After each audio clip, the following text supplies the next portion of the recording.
Hey everyone. Today we're going to talk about toxic positivity versus radical self acceptance.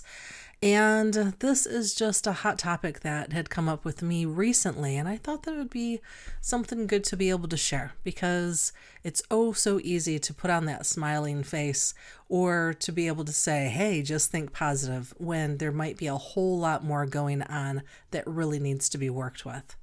So let's get into it. Have you ever been in a really tough situation where somebody told you to just put on a happy face or to just think positive, just to be able to make things get better? Well, let's dive into the difference between toxic positivity and radical self acceptance to see which approach might be more beneficial. So, let's kick things off by introducing the concepts of toxic positivity and radical acceptance. These two mindsets offer very different ways of handling life's challenges.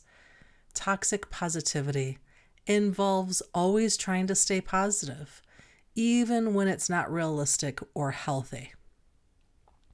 On the other hand, radical acceptance encourages us to acknowledge and process our emotions as they come up without judgment. The problem with toxic positivity is that it can dismiss our genuine emotions and feelings, and it can create pressure to always put on a happy face. This can lead to feelings of invalidation and even more stress. In contrast, radical self-acceptance promotes facing our emotions head-on, allowing us to work through them in a healthy way. So let's dive deeper into this topic by exploring some examples. Toxic positivity might look like someone telling you to just be happy when you're struggling with something serious. Meanwhile, radical self-acceptance could involve accepting your difficult emotions and taking steps to address them constructively. It's all about finding the balance between positivity and authenticity.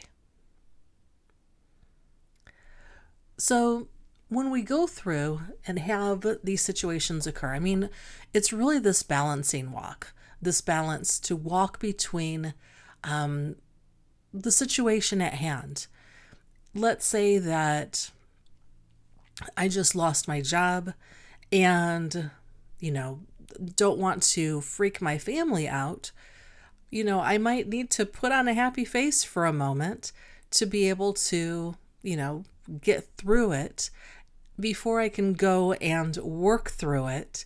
And then after that, I can come back and be able to, from a place of empowerment, because I've worked through the emotions, come back to be able to really express what's going on in a way that's beneficial.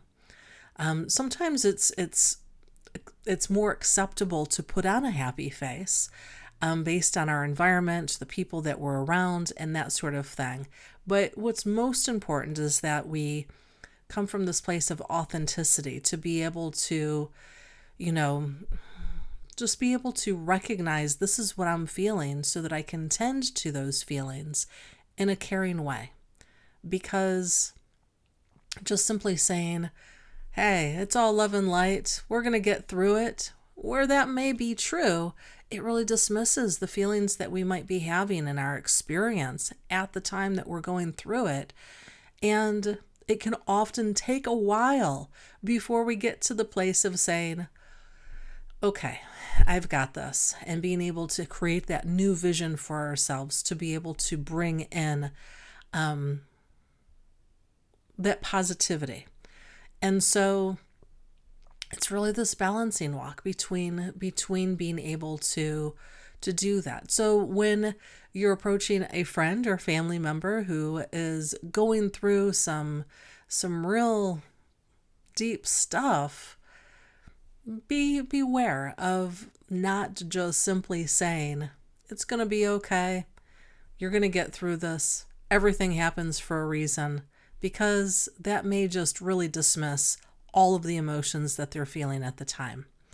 And so being able to come from a place of encouragement, being able to hold space for a person while they go through their emotions, letting them know that you will be there for them and can help them through in some way, can also be some other ways of being able to approach it.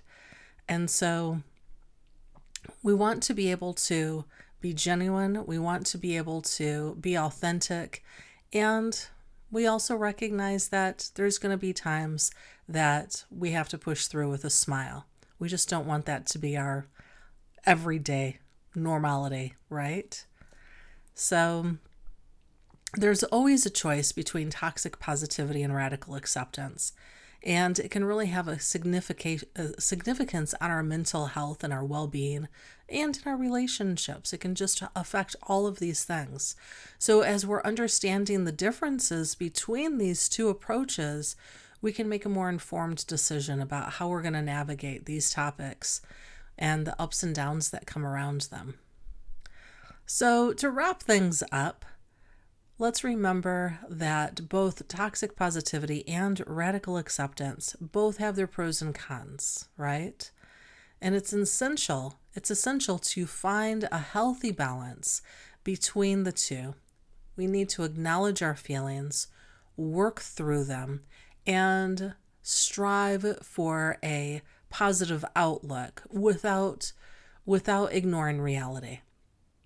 And by doing so, we can cultivate resilience and emotional well-being.